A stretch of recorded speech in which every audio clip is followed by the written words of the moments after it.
News from the capital of Black Rise. Notoras, the coziest system in New Eden. In Anomaly News, we see a truly meager selection of rare mineral deposits today.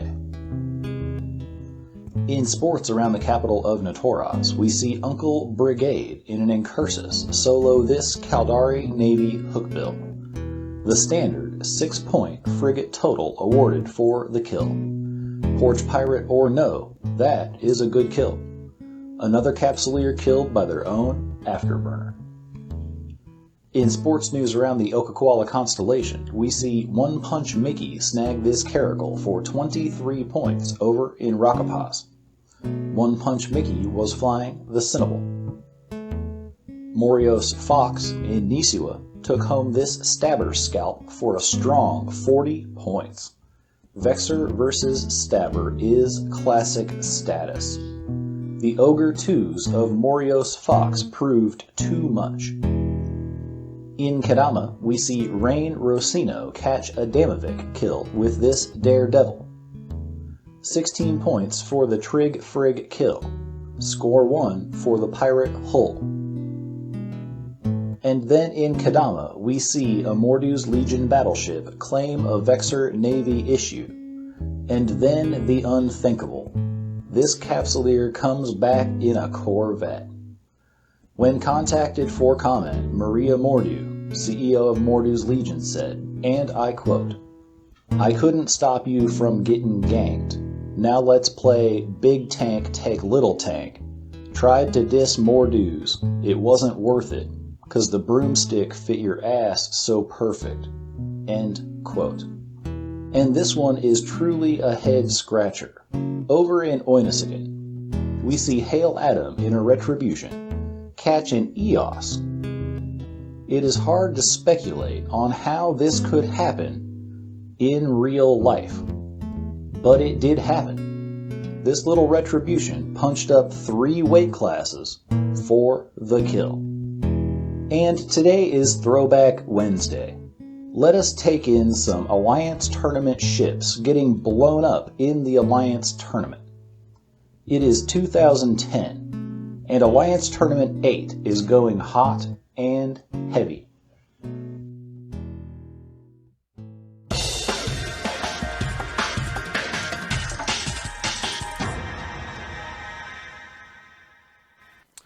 All right, welcome back to the commentary booth. I'm Kill2 here with Darius Johnson.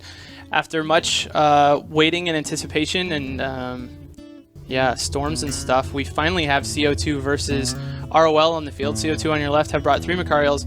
They have brought the Freckies back, 2 out of 3 anyway. A Guardian, a Blackbird, 2 Sabers, and 1 Thrasher. And for Red Overlord, we have 2 Macarials, 2 Lokis, a Guardian, a Cormorant, and 3 Daredevils. We spent a lot of time talking about it last time, but it's worth talking about again. Freckies that you see fielded here for CO2 are unique rewards from Alliance Tournament 7 that they got for taking 2nd place.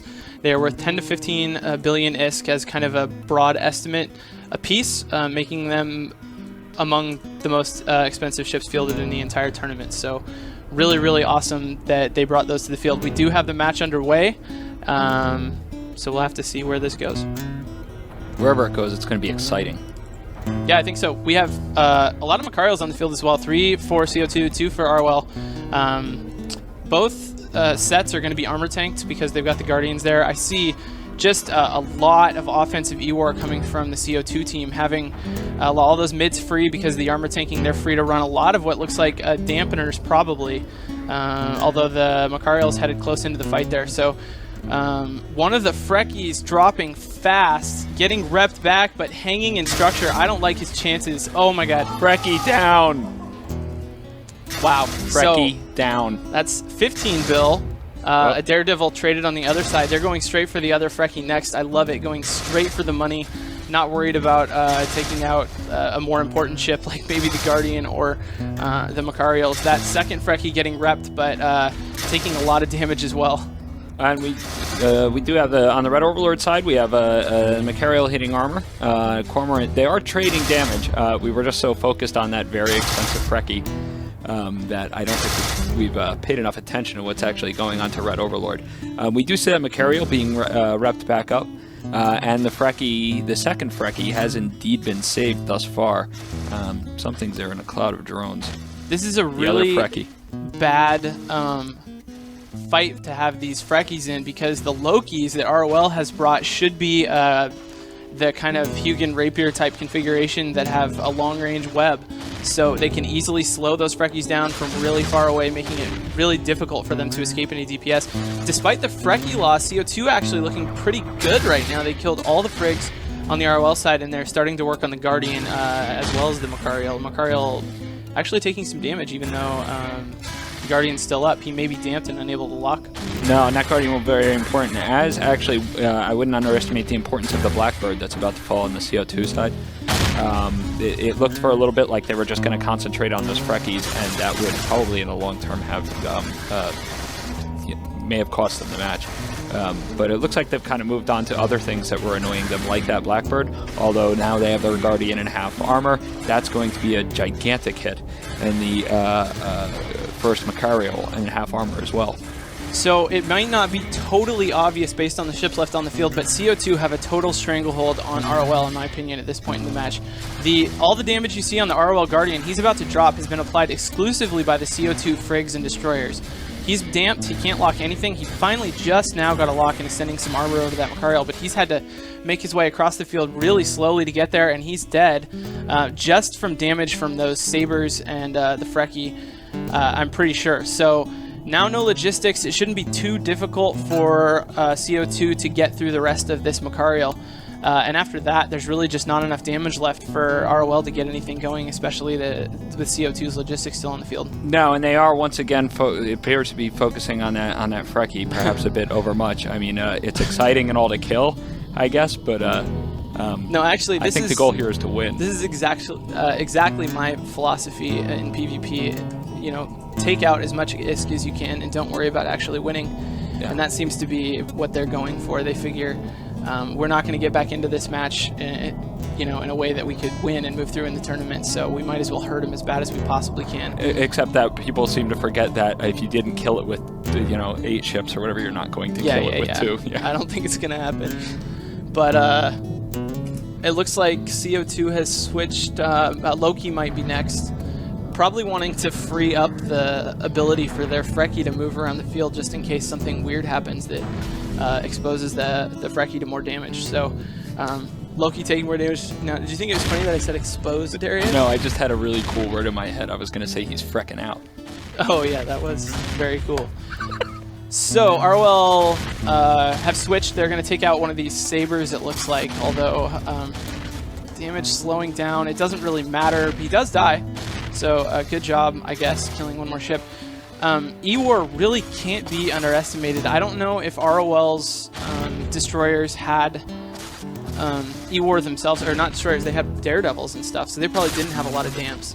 And there goes another destroyer for CO2. The Thrasher and the Saber both dead now. So I think damps really kind of were the story in this match, because ROL was not able to use their logistics ship, which is just really, really bad. There is actually offensive E-War on both sides. The ROL Macarial running damps and/or tracking disruptors as well. So kind of the same setup, actually. Both teams fielding something really similar, and it's cool that the super blinged out version is going to win. Circle of 2 was also fielding the Blackbird. That's true, that's true.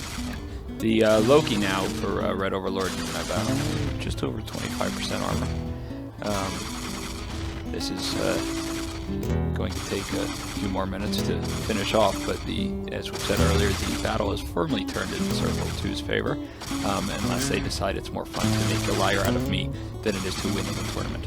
I'm surprised how little damage this Loki's taking. It makes me wonder if ROL's running tracking disruptors rather than damps. If that was the case, it may be pretty difficult for these Macarials to really put out much damage, even though they're very close and nobody's doing a whole lot of moving. The ROL Loki is webbed, as you can see. But even the amount of movement you see right there with that Macarial drifting across, if he has tracking disruption on him, that's enough to keep him from hitting at all. So if that's the case, that might be why the damage is a little bit slow. But it doesn't matter. It's just a matter of how much time it takes, I guess.